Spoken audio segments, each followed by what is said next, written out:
I want to get back to our top story this hour. Israeli Prime Minister Benjamin Netanyahu says he is summoning U.S. Ambassador Daniel Shapiro after the U.S. allowed a United Nations resolution condemning Israeli settlements to pass. The two have had meetings scheduled, and it is now going to happen this evening. Israel also summoned the ambassadors of 10 countries that voted for the resolution. Israeli Prime Minister Benjamin Netanyahu made his concern clear earlier today. Over decades, American administrations and Israeli governments have disagreed about settlements, but we agreed that the Security Council was not the place to resolve this issue. We knew that going there would make negotiations harder and drive peace further away. I want to bring in David Keyes. He is a spokesman for the Israeli Prime Minister. David, thank you so much for joining me. Obviously, the Prime Minister and many people in your country are very upset. Tell us first and foremost about what he plans to say to the U.S. ambassador in their meeting this evening there. Well, I'll leave that to the Prime Minister and the American ambassador. But what I can say is that Israelis collectively, and the government in particular, was deeply, deeply disappointed at this Security Council vote. You know, according to this Security Council resolution, the Western Wall, one of the holiest places to the Jewish people, a place where Jews have lived and prayed to and turned to for literally thousands of years, is deemed illegally occupied. That's ahistorical, that's immoral, and it's just plain wrong. And therefore, the government, I think very rightly, saw this resolution as actually a step not towards peace, but away from peace. It actually makes peace harder to attain. What this resolution says is that the presence of Jews living in Judea is really the barrier to peace. It's not the fact that the Palestinians refuse to recognize a Jewish state in any boundaries whatsoever. It's not the fact that the Palestinian leadership and authority is constantly indoctrinating young children with the idea that it's better to kill an Israeli than to live in peace with it. The real barrier to peace are policies like the Palestinian leadership has enacted to actually pay salaries to people who murder Israelis. So given all of that, this resolution is shameful, and it actually pushes peace farther away. Given all of that, why does your boss, the Prime Minister, think that the Obama administration did what it did?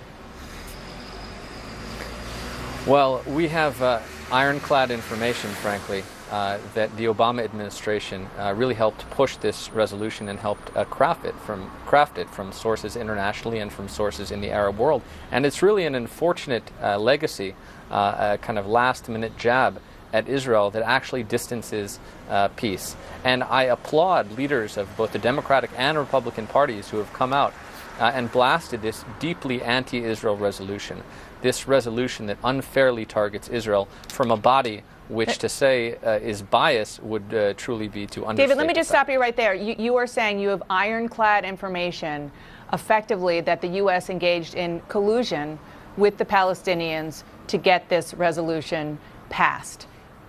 Can you give that to the public? Can you make it public to prove what you're saying is true? Unfortunately, I can't, not here on CNN, but I can tell you that we have full confidence that the information is accurate. And it's really unfortunate because Israel's hand has been and is extended for peace. The Prime Minister has called on President Abbas literally hundreds of times to meet with him anytime, anywhere, without preconditions. And the fact that the Palestinian leadership has said no to that invitation so many times really tells you everything you need to know about why peace is stalled. Just for the record, I had a Palestinian official on in the last hour who I asked this very question, who denied it, insisted that didn't happen. So obviously two different points of view, but you can be sure we're going to be digging down and trying to get the proof to that allegation, because it's a pretty explosive one given the history of these countries. Now, let's look forward.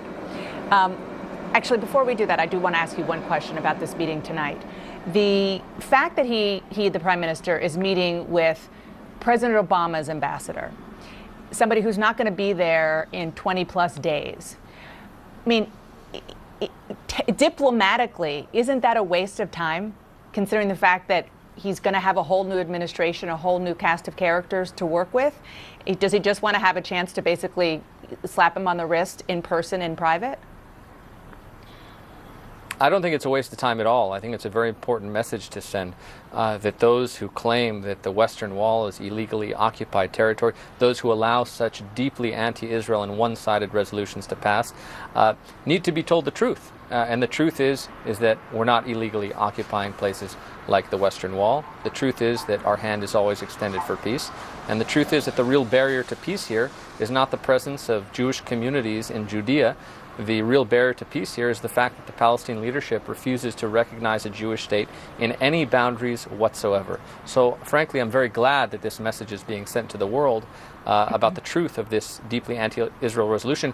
And I'll say just one more thing, that President Obama himself said in 2011 that peace was not going to come through resolutions or statements at the United Nations. He was right then, and it's unfortunate to see the Obama administration allowing such a vote to pass.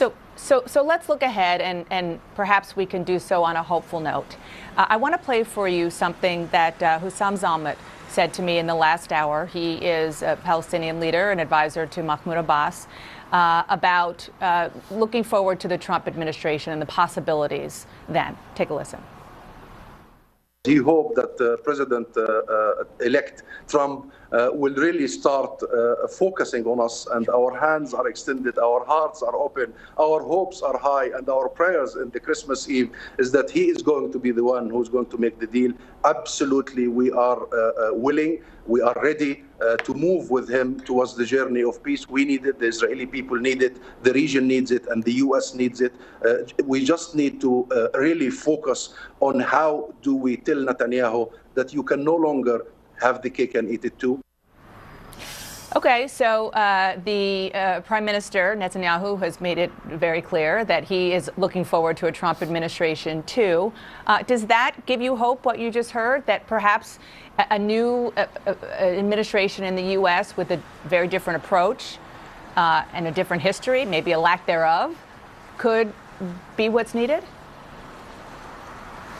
I am indeed hopeful about the future, and so is the Prime Minister. He looks forward to working with the President-elect, and it's our sincere desire that at long last the Palestinians come to accept the presence of a Jewish state here.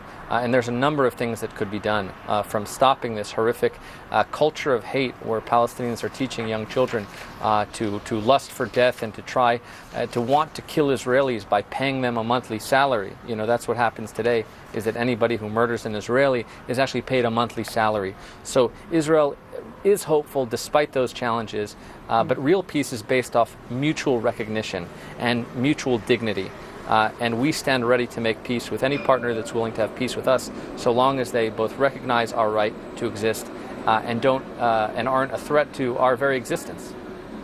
Well, I'm glad that we could end on a hopeful note. Thank you very much for joining me. Happy Hanukkah to you, David Keyes. Thank you. Merry Christmas, Happy Hanukkah. Thank you. And we're going to be back in a moment.